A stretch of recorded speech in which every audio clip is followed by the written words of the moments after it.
I want to say thank you for inviting us, and really happy to be here and interested to see what everyone else has to say.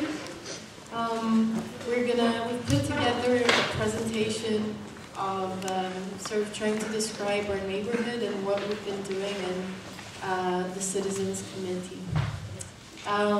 So the neighborhood of Exarcheia, which is the one right here, has its own unique characteristics that set it apart from other areas.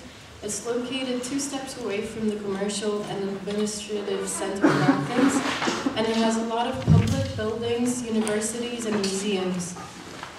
Many forms of cultural, spiritual, and recreational activities take place next to each other here. It is a place for ideas, art, political thinking, and the development of radical social initiatives. Radical revolutionary ideas form in the neighborhood. The 4 historical universities of Athens surround the neighborhood and make it a gathering place for students, artists, and professionals. The area houses organizations, printing houses, publishing houses, musical instrument makers, and many spaces dedicated to the arts and letters. Over the last century, the area has been a benchmark for important events in the country's history. But Exarcheia is also a neighborhood that is one to bother some. Regimental media and political power units have called it a ghetto and an anarchist center. At any opportunity, Exarcheia is used as a platform for practicing state terrorism. Riot police squads enforce authoritarianism by cutting off whole streets, throwing chemicals in this largely residential neighborhood, chasing immigrants, persecuting peddlers instead of the empowered people behind them, and finally unduly persecuting and harassing citizens and visitors of the neighborhood. On top of that, over the last years, the area is constantly undermined and threatened by individuals who take advantage of the local sort of spirit of tolerance and insult feelings of ethos and vicinity. The results of the current crisis came to strengthen the climate of fear and authoritarianism. But the people of Exarcheia are equipped with willpower and solidarity. Resisting collectives keep appearing, and in 2007, our neighborhood collective was created, the Citizens Committee of Exarcheia. The committee functions in an anti-hierarchic way, without predefined roles in management, with an open assembly where everyone has a right to expression and decisions are taken collectively. In the 6 years of its existence, the committee has brought together active locals to analyze the problems that arise from living in Exarcheia.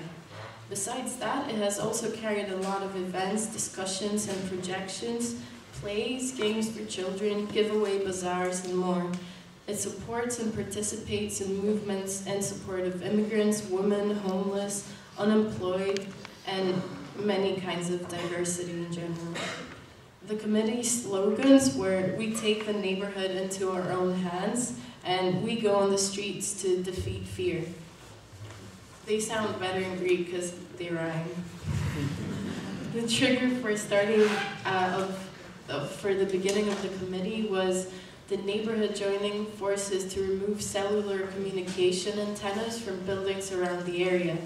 In the summer of 2007, through direct action of its members, the committee managed to deactivate 4 antennas, relieving locals from their harmful radiation.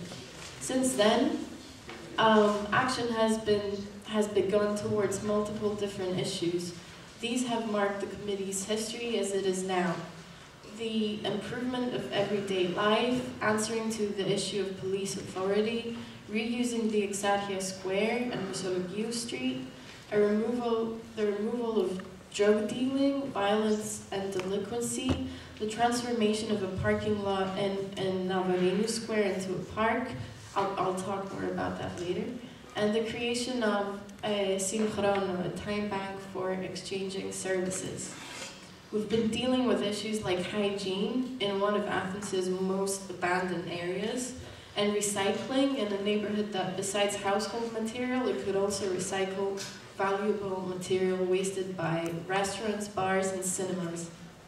We investigate the problem of traffic and parking, the social and environmental dimension of the problem, and alternative policies.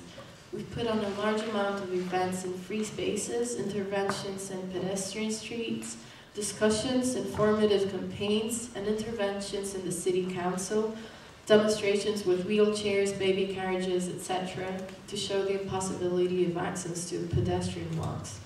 There has been an attempt for the designing and piloting of a recycling system in collaboration with the council, but it proved fruitless due to the council's negligence. Another issue important for the committee has been the dereliction of this Strefis hill. It's a uniquely beautiful green space that this highly populous area really needs. The hill and park is decaying, it's dirty and abandoned. We have been doing symbolic cleaning projects of the hill with 60 big rubbish bags filled with trash, and a big cardboard box alone got filled with used syringes. Afterwards, with the accompaniment of the Polytechnic University, this university's percussion band, we marched towards the council where we left the collected debris.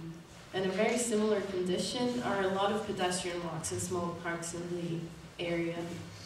What really caused intense frustration was the death of pedestrians, like a woman with her 5-year-old child that were killed when they had to walk on the street due to a car parked on the pavement, or Iro, who was killed by a motorcycle in a pedestrian street.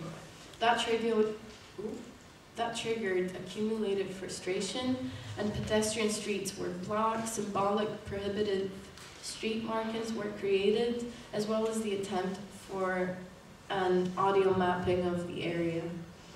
Over the last years in Exarcheia, there is a methodical neglecting and packing of drug addicts in central parts of the area, abandoning the citizens to live between gangs and mafias, and the unstopped use and trafficking of heroin in parks and pedestrian walks, resulting in the forming of ghettos, cars set on fire, bullying, robberies in small shops and kiosks.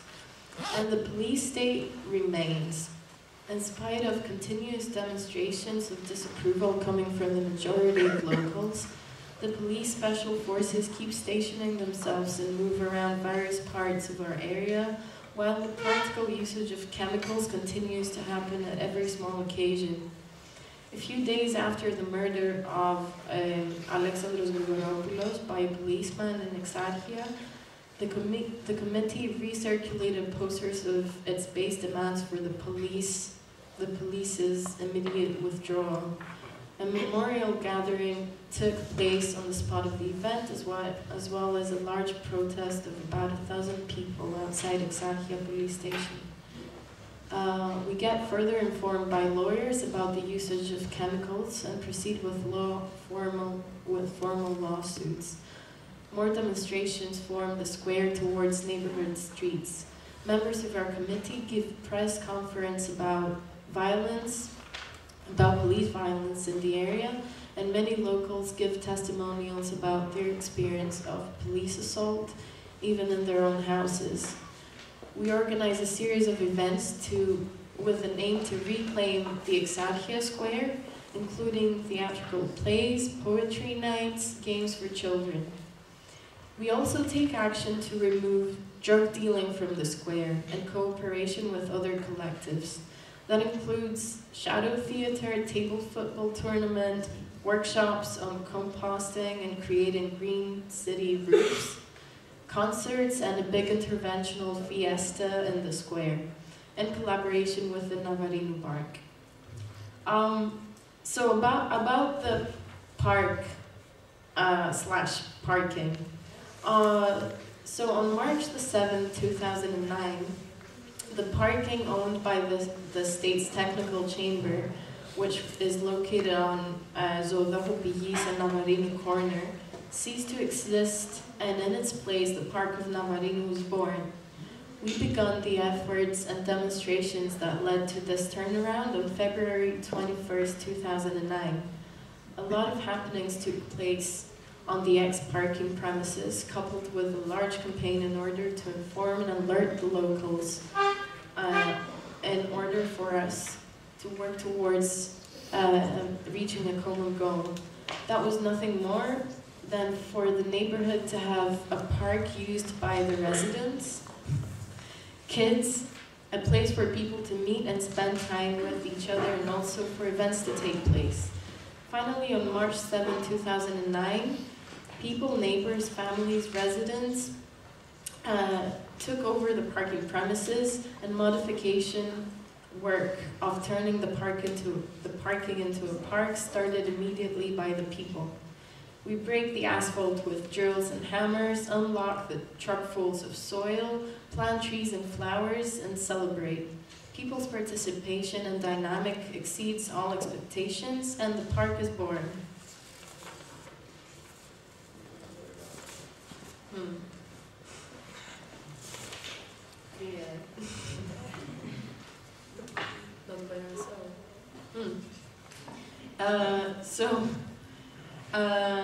The park is constantly developing every day.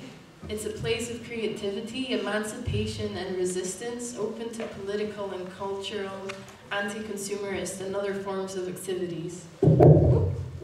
It ultimately claims to be a garden for the neighborhood, cancelling limits of age, origin, educational level, social and financial status.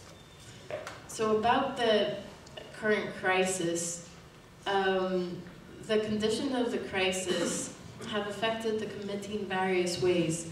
For one thing, they forced us to become stronger and more dynamic. Our chances for free expression have been constantly limiting, and the committee forms such a platform of expression. Due to unemployment, more people have the time to give to committee initiatives, and in such a way we decided to form our Time Bank, Synchrono, which is our most recent initiative and the last one I'll be mentioning.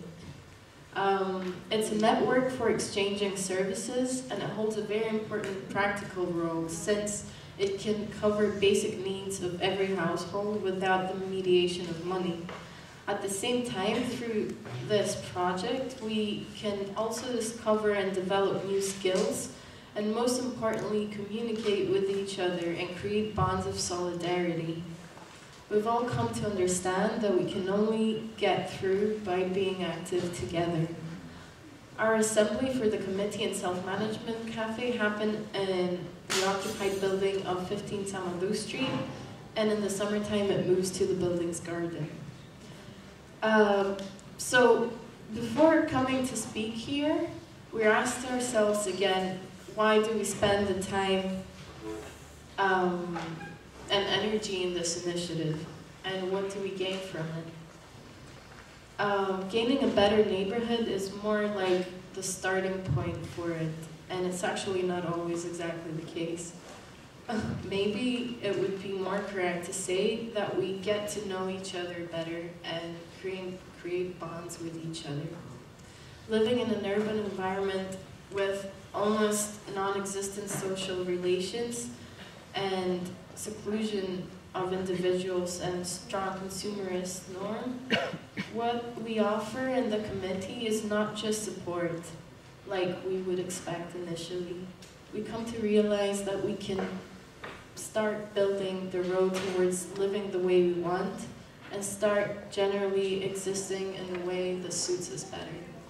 Thank you.